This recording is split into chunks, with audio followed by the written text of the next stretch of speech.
जी अस्सलाम वालेकुम, मैं हूं सिंगर नजमी खान। मेरे साथ हैं ढोलक नवाज मोहम्मद अली खान साहब।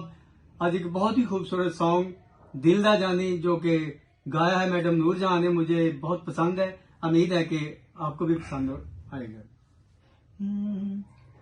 दिल दा जानी सयोनी मेरे दिल दा जानी, दिल दा जानी सयोनी मेरे दिल दा जानी, देखो नी मुख मोड़ गया रे लाख न्यू तोड़ गया रे, सयोनी मेरे दिल दा जानी, सयोनी मेरे दिल दा जानी, देखो नी मुख मोड़ गया रे लाख न्यू तोड़ गया रे, सयोनी मेरे दिल दा जानी, सयोनी मेरे दिल दा जानी।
जी मेरी वीडियो अगर आपको पसंद आई हो, अगर सॉन्ग पसंद आया जी अगर मेरा सॉन्ग आपको पसंद आया हो तो वीडियो को लाइक करें और शेयर करें, चैनल को सब्सक्राइब करें और बेल आइकन का बटन दबाना ना भूलिएगा।